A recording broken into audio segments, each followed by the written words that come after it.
나흘 후면 민족의 대명절 추석입니다. 온 가족이 모이는 추석, 밥상에선 정치 얘기가 빠지지 않는데요. 추석 밥상을 차지하려는 정치권의 치열한 이슈 경쟁을 여의도 족집게에서 살펴봤습니다. 이경희 기자입니다.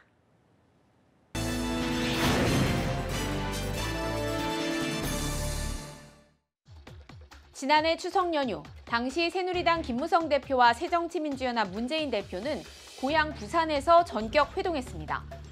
두 사람은 한국식 오픈 프라이머리의 첫 단계인 안심번호 국민공천제 도입이라는 깜짝 합의도 발표했습니다. 안심번호를 활용한 국민공천제 방안을 정계특위에서 당국치로 했습니다. 역선택을 방지할 수 있는 방안을 법으로 규정하기로 했습니다. 총선을 앞두고 김무성 대표가 친박계의 공천 전횡 가능성을 차단하고자 오픈 프라이머리 도입을 공언하던 때로 깜짝 합의는 연휴 기간 단연 화제가 됐습니다. 이처럼 정치인에게 명절은 민심을 파고들 절호의 찬스입니다. 추석 밥상에서 자신의 이름이 입에 오르도록 하는 건 명절을 앞둔 정치권의 최대 미션이기도 합니다. 밥상머리 화두 쟁탈전은 지난주 여야 대표의 국회 교섭단체 대표 연설부터 달아오르기 시작했습니다. 새누리당 이정현 대표의 연설에선 호남 홀대, 또 노무현 전 대통령을 향한 사과가 서진 정책의 본격 신호탄으로 해석되면서 단연 이목을 끌었습니다. 국민이 뽑은 노무현 대통령을 탄핵했던 것 역시 사과됩니다. 호남을 차별하고 호남인의 자존심을 상하게 한 부분이 없지 않았다는 것을 저는 인정합니다.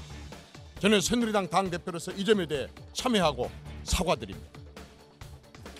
이희호 여사를 예방하는 등 호남을 향한 본격적인 러브콜은 명절 연휴 여권은 물론 야권 지지자들 사이에서도 회자들기에 충분해 보입니다.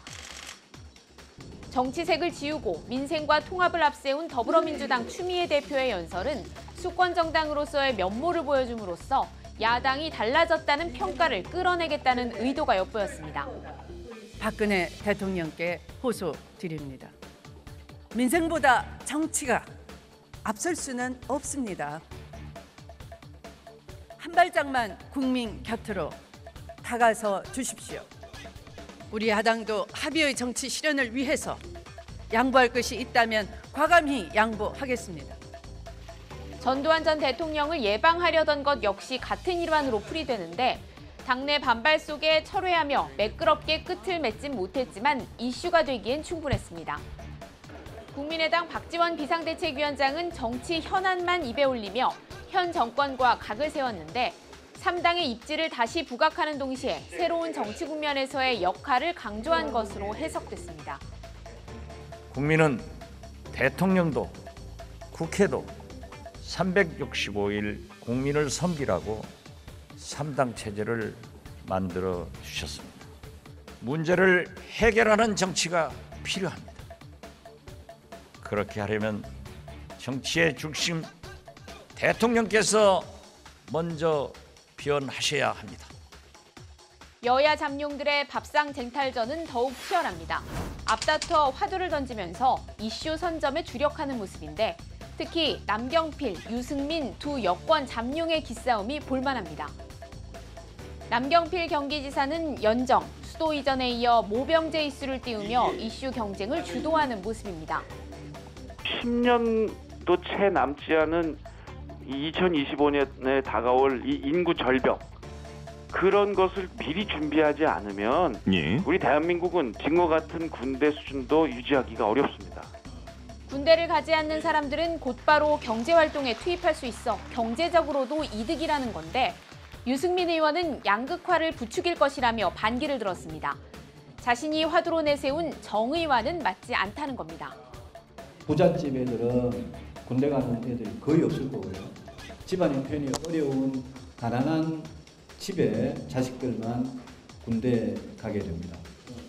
정의롭지 못한 그런 발상이고. 남 지사는 유 의원을 향해 히틀러도 자신은 정의롭다 생각했을 것이라고 날을 세우며 토론을 제안해 이슈를 계속 끌고 가겠다는 의지를 드러냈습니다. 이슈의 중심에 서고 싶은 마음은 대세론, 대망론의 주인공들에게도 예외는 아닐 겁니다. 그래서일까요? 추석을 앞두고 여야 유력 주자들의 움직임도 한층 활발해졌습니다. 여권에선 반기문 유엔 사무총장의 측근과 지지자들의 동향이 심상치 않습니다.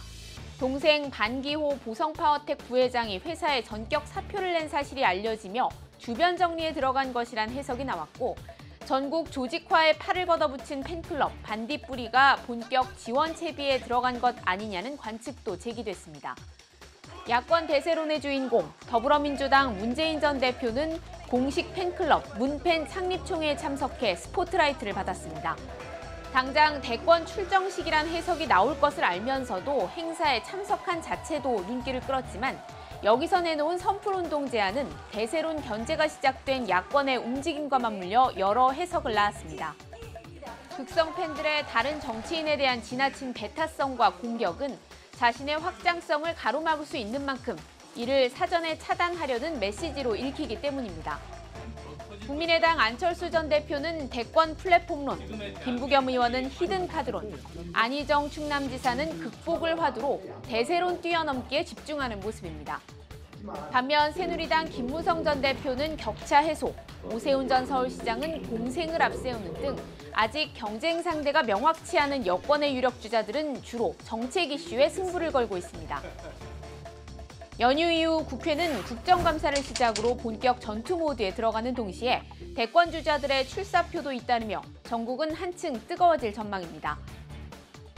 추석 민심을 파고들어 자신의 입지를 한층 공고히 만들 정치인은 누가 될지 주목됩니다. 지금까지 여의도 족집기였습니다.